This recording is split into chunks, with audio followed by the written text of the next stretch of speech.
సంక్రాంతి పండుగకు ముందే పందెం రాయుళ్లకు కొత్త కష్టాలు వచ్చిపడ్డాయి. ఈసారి పోలీసులతో కంటే దొంగలతో ఎక్కువ ఇబ్బందులు ఎదురవుతున్నాయి.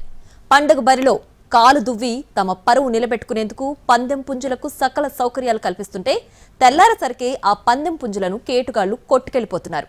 జీడిపప్పు, పిస్తా పప్పు పెట్టి కోడి పుంజులను వస్తాదులా తయారు చేస్తుంటే దర్జాగా వాటిని దోచుకెళ్లి అమ్ముకుని సొమ్ము చేసుకుంటున్నారు కేటుగాళ్లు. సంక్రాంతి పండుగ కోసం గాబుల్లో పెంచుతున్న పందెం పుంజులు గాయబవుతున్నాయి. ఒకటి కాదు, రెండు కాదు. గోదావరి జిల్లాల్లో వందల సంఖ్యలో ఉండే పందెం కోళ్ల పెంపకం కేంద్రాల్లో యజమానులను దొంగలు హడలెత్తిస్తున్నారు. ఏరికోరి ఎంపిక చేసి పందెం కోసం వేలకు వేలు ఖర్చు పెట్టి సిద్ధం చేస్తున్న పందెం పుంజులను రాత్రికి రాత్రే దొంగలు ఎత్తుకుపోతున్నారు. పండుగ సీజన్ కావడంతో మంచి జాతి కోడి 30,000 నుంచి 2 లక్షల రూపాయల వరకు పలుకుతుంది.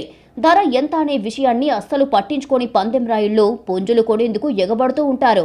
ఈ డిమాండ్ను దృష్టిలో ఉంచుకొని దొంగలిప్పుడు పందెం పుంజులు పెంచే స్థావరాలపై కన్నేశారు.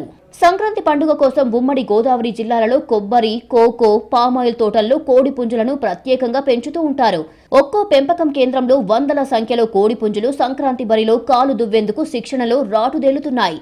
పందెం బరిలో సత్తా చాటే విధంగా సిద్ధం చేసిన కోడి పుంజులకు భారీ డిమాండ్ ఉంటుంది. కోడి రంగు, వేగం, దాని బరువు, ఎత్తు ఆధారంగా ఒక్కో పుంజు లక్షల ధర పలుకుతుంది. మేలుజాతి కోళ్లను ఎంచుకొని గుడ్లు పొదగడం దగ్గర నుంచి వాటిని పందెం బరిలో దింపే వరకు కనీసం 1 ఏడాది నుంచి 1.5 ఏడాది సమయం పడుతుంది. అలా సిద్ధమైన కోడి పుంజులను కొనేందుకు ఎక్కడెక్కడి నుంచో పందెం రాయుళ్లు తరలివచ్చి డబ్బులు లెక్క చేయకుండా కొనుగోలు చేస్తారు. ఉదయం కూత పెట్టక ముందు నుంచి చీకటి పడే వరకు వాటికి సకల సౌకర్యాలు కల్పిస్తూ భారీగా ఖర్చు పెడుతూ ఉంటారు పెంపకందారులు. అలా సిద్ధమైన కోళ్లను దోచుకుపోయేందుకు ఇప్పుడు దొంగలు విరుచుకుపడుతున్నారు. తాజాగా నల్లజర్ల మండలం దోబచర్లలో ఓ తోటలో పెంచుతున్న 30 పందెం కోళ్లను దొంగలు ఎత్తుకుపోయారు.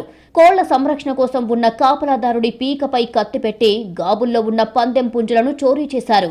వీటి విలువ సుమారు 5 లక్షల రూపాయలు ఉండవచ్చనేది పెంపకందారుల అంచనా.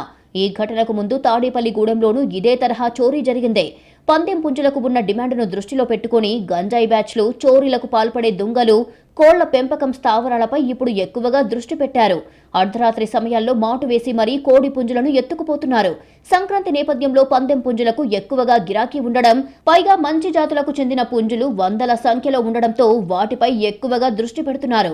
పక్కాగా రెక్కి నిర్వహించడం, ప్లాన్ ప్రకారం ఎత్తుకుపోవడం చేస్తున్నారు. దీంతో భారీ మొత్తంలో పెట్టుబడి పెట్టి కోళ్ల పెంపకానికి ఖర్చు చేసిన పెంపకందారులు భారీగా నష్టపోవాల్సిన పరిస్థితి ఏర్పడుతోంది. ఈ నెల మొత్తం పందెం కోళ్లపై దొంగలు ఎక్కువగా దృష్టి పెడతారు. చోరీ చేసిన పుంజులను ఇతర ప్రాంతాలకు తరలించి అమ్మడం పెద్ద కష్టమైన పని కాదు. ఆన్లైన్లో ఉంచి మరీ ఇటీవల కోడి పుంజుల అమ్మకాలు జోరుగా సాగుతున్నాయి. ఆశించిన ధర వచ్చినప్పుడు హాయిగా అమ్ముకునే వెసులుబాటు దొంగలకు చిక్కుతోంది. ఒకవేళ పట్టుబడిన పోలీస్ కేసులు, ఆ తర్వాత పడే శిక్షలు తక్కువగా ఉండడం దొంగలకు అడ్వాంటేజ్గా మారుతోంది. అయితే కొన్ని ఊర్లలో పుంజుల దొంగతనాలు చేసిన దొంగలను అక్కడికక్కడే చితక్కొట్టిన ఘటనలు అనేకం ఉన్నాయి.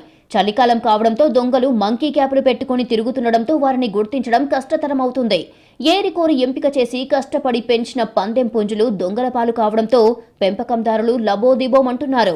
పెంచిన పుంజులను పండగ వరకు కాపాడుకునేందుకు అష్ట కష్టాలు పడుతున్నారు. అనేక చోట్ల సీసీ కెమెరాలు ఏర్పాటు చేసుకుని పందెం పుంజులను సంరక్షించుకోవాల్సిన పరిస్థితి ఏర్పడుతోంది. మరికొన్ని చోట్ల అర్ధరాత్రి సమయాల్లో నిద్రాహారాలు మానుకొని పుంజుల కోసం కాపలా ఉండాల్సిన పరిస్థితి ఏర్పడుతోంది. ఏది ఏమైనా సంక్రాంతి వరకు పందెం రాయుళ్లకు పోలీసుల కంటే ఈసారి దొంగలతోనే ఎక్కువ ఇబ్బందులు ఎదురయ్యే పరిస్థితి ఉందంటే ఆశ్చర్యం కాదు.